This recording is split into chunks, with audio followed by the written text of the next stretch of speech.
Bizim oralarda vardı, büyük insanlar hep onu okurlardı. Delailül Hayrat'ı. Üstadımız da değişik yerlerde hep ondan selat selamlar almış. Efendimiz de sallallahu aleyhi ve sellem mizana konacak şeylerden buyuruyor. Selat-ı selam. O bir yönüyle kendi şefaatine, mazhariyetin, şefaatine, nailiyetin bir vesilesi gibi görüyor onu. Herkes okumak suretiyle Cenab-ı Hak da o şefaat kapılarını kale kapıları gibi ardına kadar açar. Ve ondan istifade eder, varacağı yere varır Allah'ın izni inayetiyle.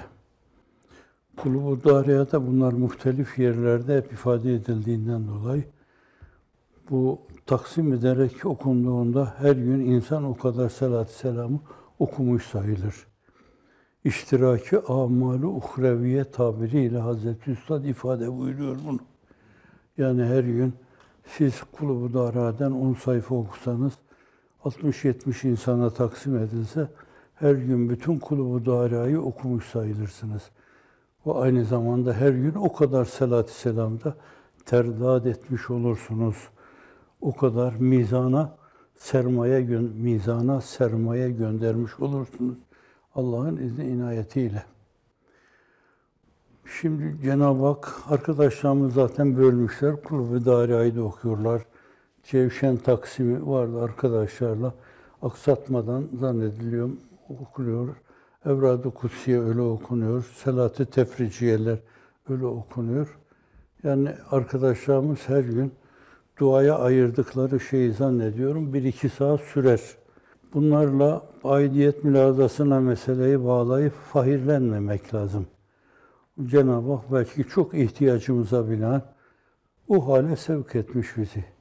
Ama gelse celalinden cefa yahut cemalinden vefa, ikisi de cana sefa, lütfu da hoş, kahrı da hoş. Doğru yolda olunca esasen bu yolda bulunanlar değişik şeylere maruz kalmışlar. Katiyen bunu yanlış bir şey yaptıklarına vermemeliler.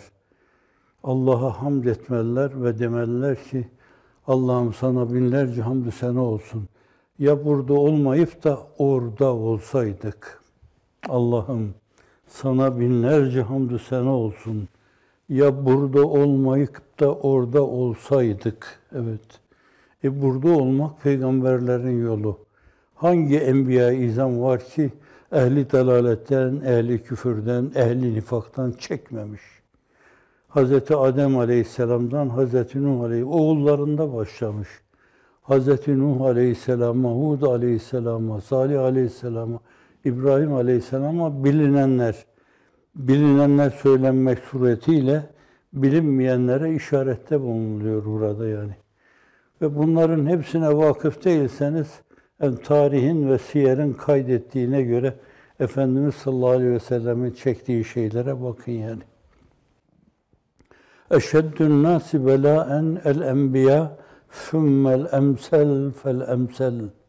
Belanın en çetini, en zorlusu, en aşılmazı enbiya-i izama, ondan sonra da derecesine göre, herkesin mertebesine göre. Bu açıdan da dini mübin İslam yolunda olup da bir belaya maruz kalmayan insan onu kendi talihsizliğine vermeli. Dini mübini İslam'a hizmet ediyorum, ben onu ikame etmeye çalışıyorum deyip de Enbiya-i İzam'ın Hz. Ebubekir'in, Ammar bin Yasir'in, Sümeyye'nin maruz kaldıkları şeylere maruz kalmamışsa, Bilal'in maruz kaldığı şeye maruz kalmamışsa, esasen kendi talihsizliğini yaşıyor demektir. Ve bunlar esasen bu dünyevi debdebe, ihtişam, alayış bunları görünce benim yazılmamış romanımın adı ve insan aldandı. Evet, aldanıyorlar. Dünya her şeymiş gibi yarınsız yaşayanlar, öbür günsüz yaşayanlar, zırhlı arabalar içinde yaşayanlar aldanıyorlar. Habbab bin Eret Efendimiz sallallahu aleyhi ve selleme demek ki şiddet zirve yaptığı bir dönemde tahammül edilmez hale geldiği zaman da gelip daha işin başındalar orada. Ve ona öyle inanıyorlar ki, ona öyle inanmayı Allah hepimize lütfetsin. Ona öyle inanıyorlar ki, ellerini kaldırsa, Ya Rabbi bu küre-i arzın yerini değiştir, yörüngesini değiştir, anında değişir. Ey canım yapmamış mı? Parmağıyla işaret edince kamer şak olmamış mı? Daha neler neler o mucizatta Hazreti Pir'in seçtiği şeyler. Sadece onlara bakınca bütün tabiat kanunları onun bir işaretiyle alt üst oluyor. Hepsi değişiyor. Şimdi onlar ona öyle inanıyorlar. Yani ben gidip diyeceğim, halimi arz edeceğim. Artık dayanamıyorum. Tahammül fersah bir hal aldı bu. Nihayet birinin kapısında hizmetçi efendim mevaliden çalışıyor. O efendisi ona işkence ediyor, başkaları işkence ediyor. Müminlere işkence etme onlar için adeta bir ibadet neşvesi içinde irtikab ediliyor. Kema kânel yevm. Evet, ya Resulallah dua etmez misin yani Cenab-ı Hak? İşin başındalar daha. 10 tane sure belki nazil olmuş. Onunla Müslüman olmuşlar. Ama öyle kenetlenmişler, öyle bağlanmışlar ki Seyyidina Hazreti Ebubekir gibi daha bir ayeti görünce kime, bana ya Resulallah diyecek kadar o mevzuda ön yargısız, ön şartsız hemen denen her şey baş göz üstüne. Allah Resulü sallallahu aleyhi ve sellem onu ben dua edeyim de size bu belalar, musibetler sağ olsun demiyor da Ashab-ı Uhdud'da anlatıyor yani. İnsanlar sizden evvel alınırlardı böyle. Etleri, kemikleri birbirinden ayrılırdı. Keser, biçer, doğrarlardı. Kassaplar gibi insanlara karşı davranırlardı da onlar dinlerinden dönmezlerdi. İşte ve semâ-i zâtil mirucu, Ashab-ı Uhdud'u resmeden orada o şeye bakın. Sonra tefsirlerde o bahsin ifade edildiği şeylere bakın yani çocukları bile yapıyorlar yani aynen çocukları bile yapıyorlar. Efendim çocuk ağlıyor orada, anasını efendim çukura atıyorlar böyle bunlar. Allah Resulü bunu anlatmak suretiyle bu yol uzaktır, menzili çoktur, geçidi yoktur, derin sular var diyor esasen. Peygamberler yolunda olanlar hep böyle çekecek. O zaman çekmeyen bahtsızlar, talihsizler, şatafat ve debdebe içinde hayatlarını süren bahtsız insanlar, kel en'am belhum atal. Bence onlar hallerine ağlasınlar. Siz de sevinin halinize. Bir iki gün evvel esas o mağdurlardan, muhacirlerden, dünyada her şey elinden alınmış. Zirvede vazifeler yapıyorken her şey elinden alınmış. Telefonda konuşurken öyle bir inşirah içinde konuştular ki, işin doğrusu ben kendimden utandım yani. Üzülüyorum ben, onlar adına, bütün kardeşlerim adına üzülüyorum. Uykularım kaçıyor, bir insanız nihayet. Efendim, ben usanmam gözümün nuru cefadan ama ne de olmazsa usanır, candır bu diyor İzzet Molla. Elde değil yani, üzülmemek elde değil. İnsanlığın iftihar tablosu da mutlaka üzülüyordu. Ama kadere karşı itiraz mahiyetinde sözler söylemek ve sabırsızlık yapmak hafizanallah. Ondan fersah fersah uzaktı. Her şeyi sineye çekiyor ve katlanıyordu Allah'ın izni inayetiyle. Zira o buyuruyor ki İnna Allah la yucerribu ahadakum ve huve ya'lem. Ben eskiden gördüğümde bu hadis-i şerifi bu ve ya'lem ve huve ya'lem kaydını görmemiştim. Fakat sonra bir yerde gördüm ve huve ya'lem var. Bu bir yönüyle tevzih, kaydı ittifaki. Yani Allah bilir zaten. İşte o kaydı ittifaki ifade ediyor. Burada zannetmeyin ki Cenab-ı Hak bunu imtihan ediyor. Ta nedir, ne değildir onu bilsin. Nedir, ne değildir olur biliyor Allah Celle Celaluhu. Ama seni sana göstermek için. İnna Allah la yucerribu ahadakum ve huve ya'lem kema yucerribu ahadukum zahabehu bin nar. Herhangi biriniz sizin bir sarraf potada altını, gümüşü erittiği gibi, ateşin içinde erittiği gibi, mahiyet değiştirdiği gibi Allah Celle Celaluhu sizi böyle imtihan eder. Gerçek mahiyetinizi bulmanız için, gerçek şeklinizi elde etmek için, gerçek yapınızı elde etmek için. Demek ki hani bu türlü şeylere maruz kalmayan kimseler yapı bozukluğu için de öbür tarafa gidiyorlar. Kabirde görecekleri şey yapı bozukluğu bellidir bunların. Berzah'ta görecekleri şey bellidir bunların. Mahşerde görecekleri şeyler bellidir bunların. Neye ağlıyorsun, neye sızlıyorsun sen? Dolayısıyla o arkadaşlarımız o meselelerin esprisini kavradıklarından dolayı sevinç içinde atlıyorlar. Diyor ki Allah'a hamdü sena olsun kendimizi burada bulduk. Evet, yani bütün hayatı boyunca çalışmış, okumuş, bir yere gelmiş, sonra elinden tutulmuş bir tohum gibi saçılmış. Ama gittiği yerde orada yesin ve ümitsizliğin kuraklığına kendini teslim etmemiş. Toprağın bağrına düşen bir tohum gibi 10 tane başağı, 20 tane başağı yürümenin yollarını araştırmış. Ve gün gelmiş o 70 tane başak halinde dışarıya çıkmış. Kur'an-ı Kerim'in buyurduğu gibi 700. Kemesel habbetin enbetet seb'e senabile fi kulli sümbületin mi'etu habbe. Vallahu yudaifu limen yeşâ. Vallahu vasiun alim. Evet, o şey.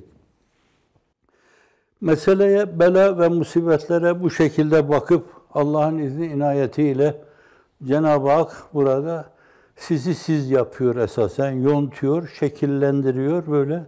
Öbür tarafa ehil, öbür tarafa layık, öbür tarafın bütün görünümlerine uygun. Her şey kudret dairesi içinde fevkaladeden zuhur edecek. Siz öyle olmazsanız orada mekanla mekan sahibi arasında, halle mahal arasında bir uygunluk olmayacak. Hal, mahal uygunluğu eğer bunlarla olacaksa Cenab-ı Hakk'a binlerce hamdü sena olsun ki Allah Celle Celaluhu bizi imtihan dairesinde kılmış.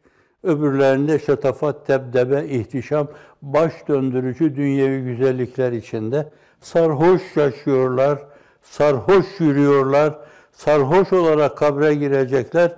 Münker Nekir'in suallerine de sarhoş gibi cevap verecekler. Dolayısıyla halimize binlerce şükür, hamdü senada bulunmak ve bu mevzuda dağınıklığa düşmemek, bir de buna bağlı olarak esasen onların yaptıkları şeyleri çok müzakere mevzu yapmak suretiyle bence kuvvet ve enerjimizi dağıtmamak lazım.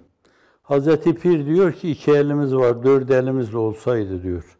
Yani demek ki kaç elimiz olsa ancak bu işe yeter.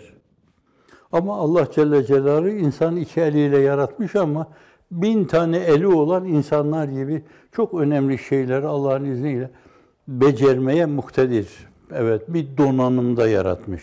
Ahseni takvim diyor, bir donanımda yaratmış. Evet, kendi meselelerimizle meşgul olalım, bunları düşünmeyelim.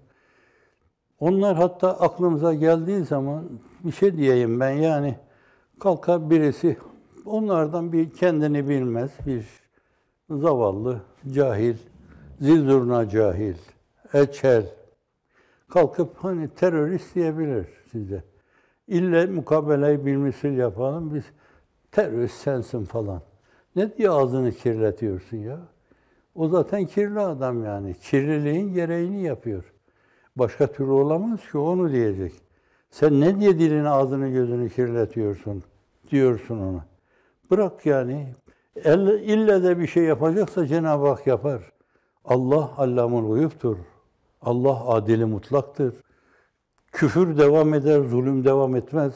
Allah Celle Celaluhu. Bir gün onları tepetaklak getirir. Ne diye yani sen meseleyi büyütüyorsun, onlar hakkında da öyle diyorsun. Sonra bir gün onları tepetaklak gördüğün zaman keşke demeseydin bunu diyeceksin. Yüreğin yanacak senin orada. Çok defa birisi öyle diyor. Sizin bildiğiniz arkadaşlardan birisi. Mahşerde gözümün önünde bazıları goril gibi, bazıları maymun gibi, bazıları bilmem ne gibi tepetaklak cehenneme atıldıklarında yüreğim yanıyor. Hayalinde demek görüyor. Hayalde görünce yüreği yanıyor. Ne diye yüreğini yakacak şeyler istiyorsun sen Allah'tan? Allah hidayete de kadirdir. İhdine sıratal müstakim, sıratal lezine en'amte aleyhim. Kulubu dariyada okuyorsunuz, hep demiyor mu orada? Allahümme gfir lena ve li cemil müminine vel müminat vel müslimine vel müslimat. Ama bir hususiyet arıyorsan illa bilhassa ihvani ve ehevati ve estikayı ve sadayeti ve ahbabi ve ahibbayı diyebilirsin. Ama niye yani Müslümanları istisna ediyorsun? Evet. O kadar meşguliyete üzerlerinde durmaya değmez. Evet, boş şey. Bırakın onları kendi halleriyle kıvranıp dursunlar, sürüklenip dursunlar. Kendi meselelerimize meşgul olalım. Dün öyle meşgul olmak suretiyle koskocaman devletlerin yapamadığını Allah bir avucu insana hem de devletlerinden hiç destek görmedikleri halde, bir arpa kadar destek görmedikleri halde dünyanın 170 ülkesinde okullar açtılar, irfan yuvaları kurdular, insanları aydınlattılar, dünya kardeşliğine giden güzergahlar oluşturdular Allah'ın izni inayetiyle. Hiç tereddüdünüz olmasın. Allah başlattığı bir şeyi başkalarının zalim eliyle yıkıp harap etmez Celle Celaluhu. İnna Allah la yazlimun nas. Size zulmetmez Allah Celle Celaluhu. Evet, bu açıdan da biz kendi işlerimize konsantre olalım. Allah'ın izni inayetiyle dün olduğu gibi yarın da yine 170 ülke bakarsın Mars'a çıkarlar, Venüs'e çıkarlar. Güneş sisteminin dışında başka bir sisteme giderler. Bütün oralarda da o insanların oralarda da insan varsa, canlı varsa Kur'an-ı Kerim'de bir ayet işaret ediyor. Biraz Kıtmir de ona inanıyor. Evet, bakarsınız oralarda da Cenab-ı Hakk'a teveccüh etmiş insanlar var. Fikir katkısında bulunursun onlara. Onlardan alacağın olur senin. Evet, çok farklı bir şey olur Allah'ın izni inayetiyle. Evet, meseleyi alır ta oraya kadar götürürsün. Güneşin merkezine kadar, güneşlerin merkezine kadar götürürsün Allah'ın izni inayetiyle. Öyleyse gel Hakk'a tevekkül kıl, tefvid eyle ve rahat bul, Hakk'ına razı ol. Mevla görelim neyler, neylerse güzel eyler. Hak şerleri hayır eyler, sen sanma ki gayr eyler. Arif anı seyreyler, Mevla görelim neyler, neylerse güzel eyler. Bildiğiniz şeyler söylüyorum, zaten fazla bir şey söyleyecek halim de yok benim. Deme bu niçin böyle, yerindedir ol öyle, var sonunu seyreyle, Mevla görelim neyler, neylerse güzel eyler. İbrahim Hakkı Hazretleri Tefvizname. Vesselam. Baş arttım. Affen minküm. Auzren minkum. Salatü selama devam, duaya devam. Evet. Her gün 1 saat kadar duamız vardıysa, elimizden geliyorsa 2 saate yükseltelim. Evet. Teheccüdü kaçırmayalım. Müslümanlıkta teheccüdü kaçırma tembel insanların işi. Evet, sizin bir arkadaşınızı duydum ben. Bir gün teheccüdü kaçırmış, sonra kalkmış galiba onu kaza etmiş ama fakat diyor ki hala kafamdan çıkmıyor benim o terbiyesizliği nasıl yaptım. Teheccüdsüz, dolayısıyla da tecehhüssüz. Teheccüdü olmayanın tecehhüdü de olmaz. Canı gönülden ölesiye kendisini o hizmete veremez.